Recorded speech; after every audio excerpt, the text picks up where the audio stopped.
Assalamualaikum warahmatullahi wabarakatuh. Kita kembali melanjutkan pertemuan selanjutnya, yaitu pertemuan ketiga. Pada pertemuan ketiga ini, kita akan bahas tentang suatu topik teori belajar dan pembelajaran orang dewasa, yaitu self-directed learning. Di mana teori ini sebetulnya turunan dari teori orang dewasa, teori belajar orang dewasa. Nah, teori belajar dan pembelajaran self-directed learning ini dikembangkan pada tahun 1997 oleh Dr. Garrison dan didasari pada teori Andra Coty Malcolm Knowles. Ini merupakan turunan pertama dari teori Andra Coty Malcolm Knowles, yaitu teori self-directed learning ini. Esensinya apa? Konsep ini adalah bahwasanya orang dewasa adalah orang yang dapat mengatur dirinya sendiri. Ini merupakan konsep dasar bahwa orang dewasa itu mampu mereka itu mengatur dirinya sendiri karena ya punya tanggung jawab dan peranannya dan sebagainya macamnya. Hal inilah yang didasari oleh beberapa faktor orang dewasa dalam belajar seperti yang kita pelajari pertemuan yang sebelumnya. Bahwasanya di sini mengatakan bahwasanya orang dewasa dapat mengambil inisiatif untuk memahami apa yang perlu mereka pelajari, mulai dari menetapkan tujuan pembelajaran, menemukan sumber daya yang mereka butuhkan, menciptakan dan mengikuti, mendesain, merencanakan pembelajaran. Artinya mereka bisa kita ajak dalam merencanakan pembelajaran. Kemudian mereka juga bisa mengevaluasi hasil mereka sendiri sebetulnya. Tentu evaluasi ini berdasarkan apa yang mereka peroleh, persepsi yang mereka dapatkan, yang mereka kuasai. Bukan menurut orang lain, tetapi persepsi. Seperti ginilah gambarannya. Nah, saudara pernah mungkin dari kalangan mbak-mbak ya belajar memasak ya di dapur. Memasaknya itu berdasarkan sumber belajar internet, entah itu dari YouTube, entah itu dari blogger dan sebagainya macamnya. Saudara belum pernah merasakan masakan tersebut. Nah, contohlah seperti mungkin asam-asam, ikan asam-asam atau apa, atau mungkin yang suatu khas ya, makanan yang mungkin makanan India atau makanan Eropa, apapun itu. Yang saudara belum pernah merasakan makanan tersebut, tetapi ingin mencoba merasakan dengan cara meramu sendiri, meracik sendiri, ya, dipandu oleh itu tadi informasi sumber belajarnya ya dari mungkin ada blogger atau YouTuber. Coba meramu ya. Setelah itu evaluasinya apa? Saudara akan mencip. Oh kok kurang ini ya? Oh kurang pas ya? Kok kurang pas ya? Nah, di situ saudara memodifikasi. Inilah yang disebut evaluasi. Apakah rasanya ini sama dengan yang aslinya? Ya bukan menjadi persoalan karena tujuannya bukan itu. Tujuannya adalah bagaimana kita bisa menikmati, bagaimana kita bisa secara apa ya istilahnya, nggak jauh apa istilahnya dari bahan-bahannya kan nggak jauh beda. Nah, jadi itu yang akan prinsip utama dari model pembelajaran seperti ini. Yang kedua adalah orang dewasa dapat mencari sumber belajar yang dapat membantu mereka termasuk guru, pembimbing, dan atau teman sebaya. Seperti tadi, orang dewasa itu bisa mengakses sumber belajar apapun dan dimanapun. Ya, baik itu yang bersifat human maupun non-human. Ya. Yang ketiga adalah orang dewasa akan merespon secara positif untuk mengendalikan perjalanan belajar mereka, meluangkan waktu untuk membuat keputusan yang tepat dan memasukkan pembelajaran pada setiap hari. Nah, sehingga ini yang menjadi suatu pedoman yang harus kita pahami bersama. Jadi orang dewasa akan merespon secara positif untuk pengendalian perjalanan belajar mereka, meluangkan waktu untuk membuat keputusan yang tepat, ya, dan memasukkan pembelajaran setiap hari. Self-directed learning sangat cocok untuk pelajar yang memiliki motivasi diri, serta mereka yang merespon dengan baik pembelajaran berbasis teknologi. Nah, jadi ini konsep belajar seperti ini tidak sembarangan. Jadi siapa yang bisa menggunakannya, mempraktekannya, atau istilahnya mengaplikasikan model-model pembelajaran seperti ini, yaitu syaratnya mereka yang sudah memiliki motivasi diri. Ada kesadaran, prinsipnya itu. Kesadaran apa? Dalam belajar. Nah, jadi mereka merespon dengan baik pembelajarannya, serta mampu mengakses teknologi. Dan itu saudara bisa mengukur pada diri saudara apakah yang saudara miliki itu saudara bisa menerapkan self-directed learning. Nah, termasuk pada forum-forum ini sebetulnya kita masuk dalam suatu bagian dari implementasi teori belajar self-directed learning, ya, SDL lah. Ini bagian dari implementasi kita pembelajaran jarak jauh ini. Saudara belajar berdasarkan kemauan saudara. Saya tidak melihat saudara, bagaimana saudara belajar. Ya, jadi berdasarkan kebutuhan saudara. Nah, sebetulnya SDL ini nanti ada kaitannya dengan teori heutagogi yang nanti akan kita bahas di kemungkinan pertemuan-pertemuan ke-12 atau 13 itu ya. Kita akan berbicara tentang heutagogi. Itu lebih mendalam lagi. Jadi tidak hanya bicara konsep belajar dan pembelajaran, tapi bicara tentang karakteristiknya seperti apa. Karakteristik peserta didik. Jadi lebih mendalam, tetapi tetap cantolan, istilahnya, dan frame-nya itu masih dalam orang dewasa, tetapi lebih bicara pada, yaitu tadi, self-directed learning. Jenis pembelajaran ini, ya, bekerja dengan baik pada mata pelajaran yang memiliki jawaban konkret, ya, tidak ambigu, konkret, hitam atau putih, tidak bicara pada abu-abu.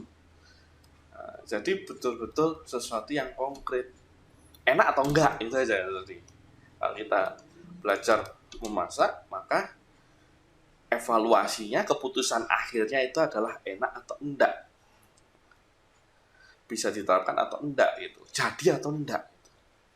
Misalnya seorang pelajar atau warga belajar, ya, mungkin melihat suatu kebutuhan untuk menjadi mahir dalam bahasa baru.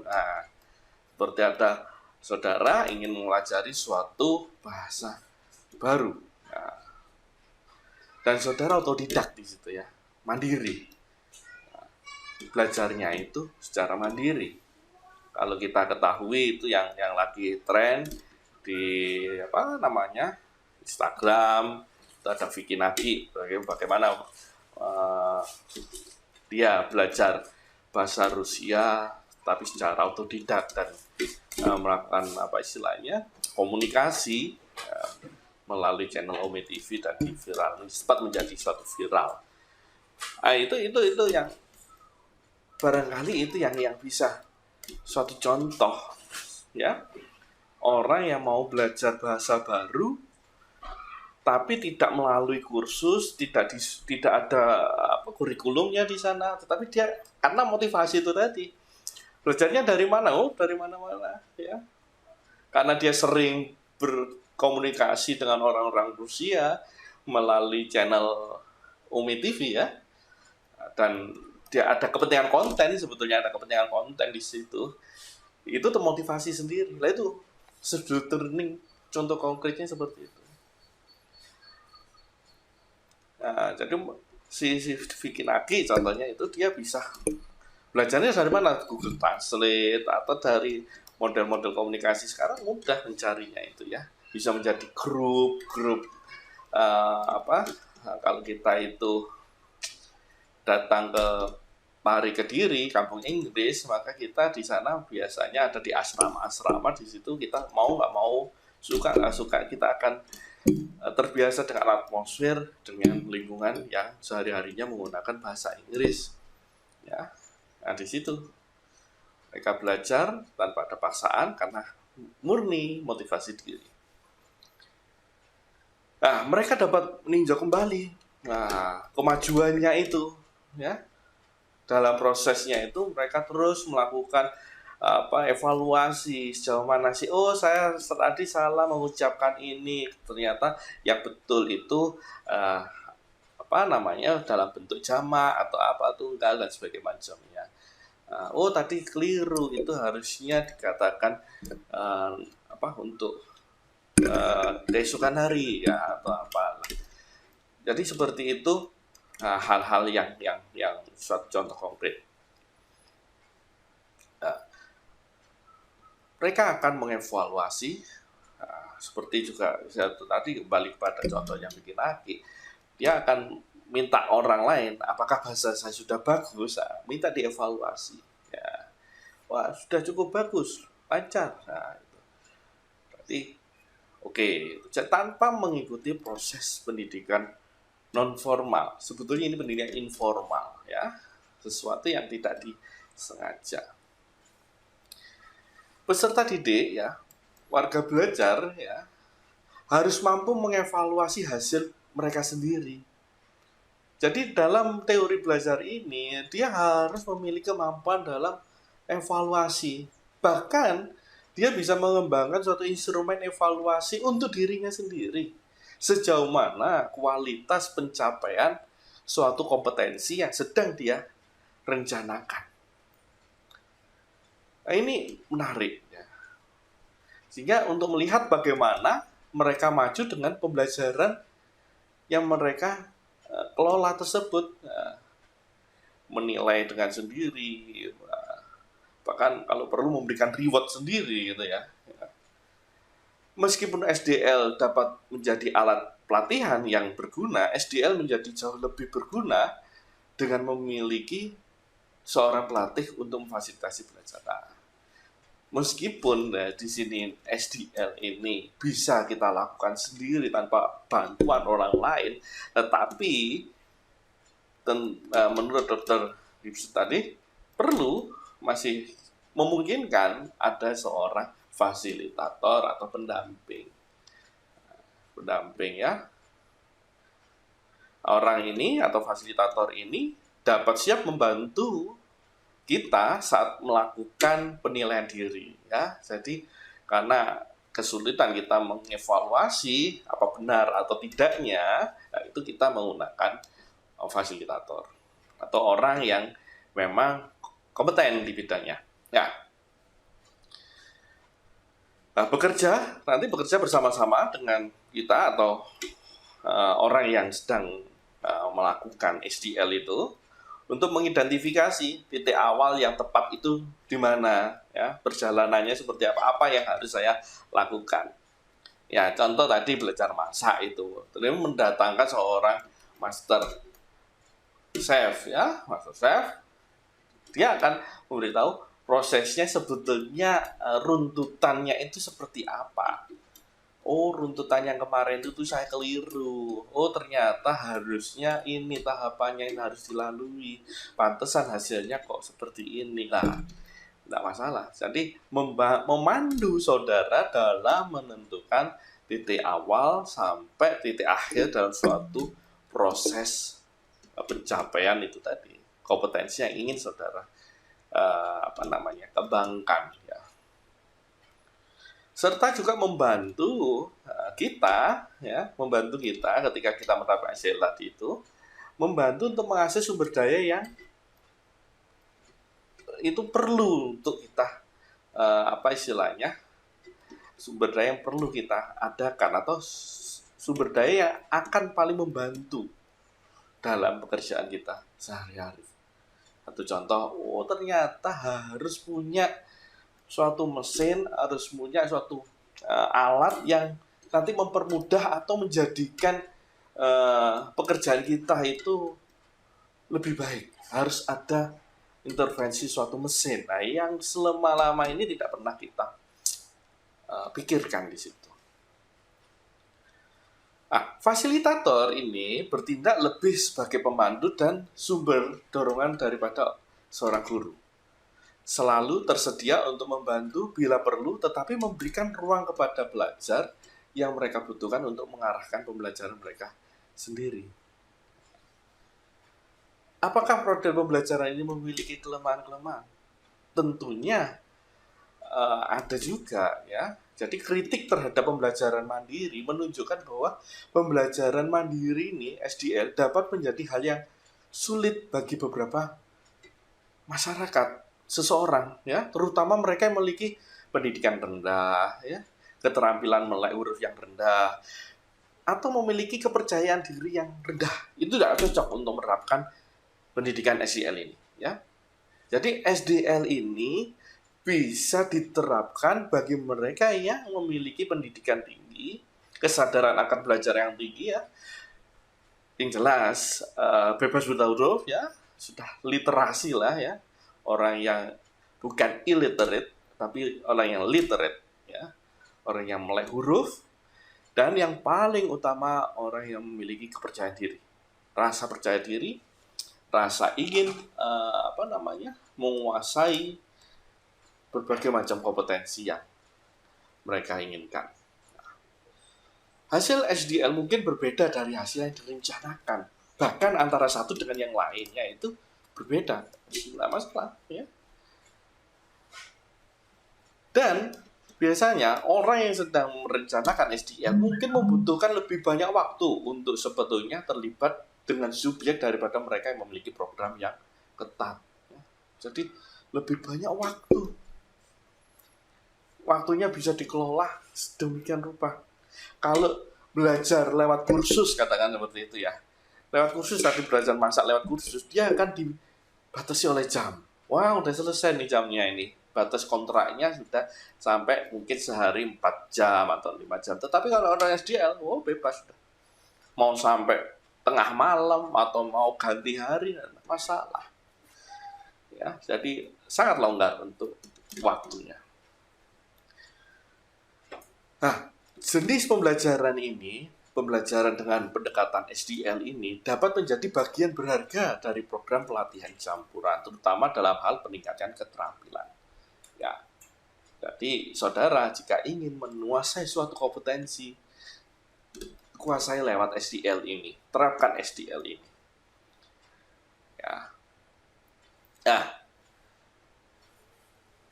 saya dulu, ini cerita sebelum saya cerita ke dulu. Jadi SDL adalah konsep di mana siswa bertanggung jawab atas pembelajaran mereka sendiri. Mereka mengatur materinya, komposisinya, objeknya, semua hal sumber belajarnya mereka yang atur sendiri. Dalam proses pembelajaran ini, seseorang yang memutuskan untuk mengimplementasikan SDL ini dituntut untuk memimpin, membimbing, dengan kata lain menunjukkan arah yang benar pada dirinya sendiri. Ya, jadi memimpin, membimbing untuk dirinya sendiri. Dalam pelaksanaan proyek dan penugasan, ada kemungkinan peserta didik mengalami masalah dan kesulitan. Oleh karena itu, butuh suatu instruktur atau mungkin teman sebaya, boleh, ya, yang bisa memberikan bantuan dan bimbingan jika dirasa ada kesulitan. Boleh, di SDL masih memungkinkan keterlibatan fasilitator ataupun siapapun yang kita anggap dia juga menguasai hal tersebut. Ada keterampilan tertentu untuk pembelajaran mandiri seperti keterampilan menetapkan tujuan, keterampilan prosesan informasi, keterampilan kognitif, kompetensi konten, keterampilan mengambil keputusan, dan kesadaran diri. Ada 3 perspektif utama tentang pembelajaran mandiri, seperti atribut pribadi, proses, dan identifikasi, kekuatan, dan kelemahan tertentu peserta didik. Kelebihannya adalah peserta didik menjadi rajin, termotivasi, mengembangkan rasa percaya diri, disiplin diri, fokus sepenuhnya hati, dan bersemangat. Nah, ini yang utama adalah semangat. Di sisi lain, kelemahannya adalah bahwa individu bertanggung jawab penuh atas seluruh upaya yang dia lakukan untuk memenuhi tugas. Tidak ada penilaian kinerja dan tidak ada autentifikasi mata pelajaran. Ya. Karena individu itu mengarahkan dirinya sendiri, tetapi dia tidak dapat menentukan apakah dia berjalan ke arah yang benar atau dia sedang mengembangkan ketidaksempurnaan dan ketidakkonsistenan dalam penampilannya. Nah, ketika ada keraguan-raguan itu, maka disitulah butuh fasilitator dan teman sebaya. Nah, ini yang pernah saya alami pribadi, bahwasanya dulu ketika saya seperti saudara menjadi seorang mahasiswa ya, eh, saya memandang bahwasanya saya butuh nih keterampilan yang bisa menjadikan itu backupan atau istilahnya bukan backup ya cadangan, jadi semacam kompetensi yang nanti bisa saya gunakan jika plan A, cita-cita atau harapan plan A tidak terwujud, saya masih punya plan A, B, dan plan C. Nah, waktu itu saya ingin memutuskan bagaimana saya bisa mengelola budidaya lele secara profesional. Jadi tidak hanya sekedar budidaya 1 kolam atau 2 kolam, enggak, tetapi budidaya skalanya adalah makro, ratusan kolam. Waktu itu saya ada hampir 100 kolam di suatu desa dengan model pemberdayaan. Saya no betul, artinya sama sekali tidak menguasai tentang dunia perlelean ya. Tapi dari situ saya mencoba belajar dari berbagai macam literatur, berbagai macam buku saya beli, berbagai literasi saya dapatkan, pelatihan saya ikuti. Sampai di situ saya ada suatu garis merah. Oh, ada garis merah yang saya dapat. Oh, seperti ini. Lalu saya konsultasikan dengan pakarnya, ya. Waktu itu ada pakar, kita sering diskusi. Nah, disitulah belajar. Akhirnya ketika sudah ilmu sudah dirasa dapat semua dengan berbagai macam tadi proses yang panjang, tibalah saat untuk praktek.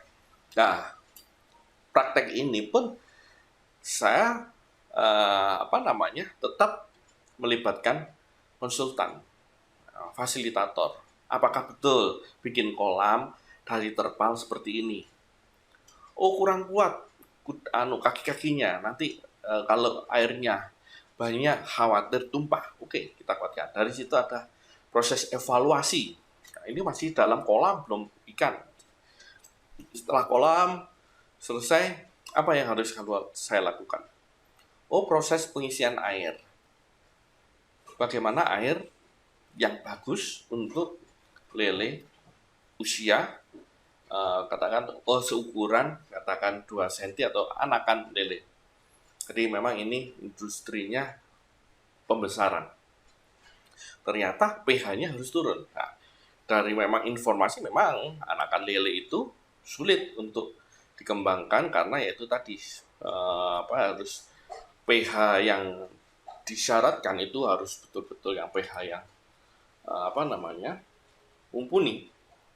Nah, dari sini saya melihat proses belajar itu tidak hanya mudah seperti sedia kala, ternyata wah sulit, tantangannya banyak. Budidaya lele tidak hanya memasukkan lele dalam kolam, tetapi ada prosesnya, mulai tahap bikin kolam, mulai tahap pengkomposan, mulai tahap bagaimana mengontrol pH agar tetap stabil, memasukkan bibit, memberikan pakan, mengontrol, memilah-milah mana lele yang perkembangannya pesat, mana yang kerdil, karena kalau itu dibiarkan nanti akan terjadi kanibalisme dan sebagainya macamnya, sampai nanti masa panen. Masa panen pun juga ada proses tahapan bagaimana pemasaran, sehingga hasil-hasilnya ini bisa mensejahterakan petani atau masyarakat setempat. Nah, ini adalah contoh konkret bagaimana kita mengimplementasikan SDL dari kehidupan sehari-hari. Pasti saudara pernah mengalaminya.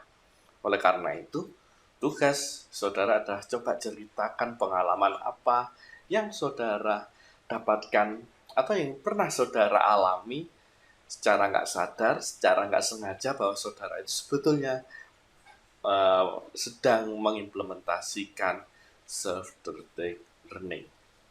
Itu dulu pertemuan hari ini, kita berjumpa kembali di sesi yang akan datang, pertemuan 4. Semoga kita semua diberi kesehatan dan jangan lupa teman-teman tetap patuhi protokol kesehatan dan sampai jumpa di pertemuan yang akan datang. Assalamualaikum warahmatullahi wabarakatuh.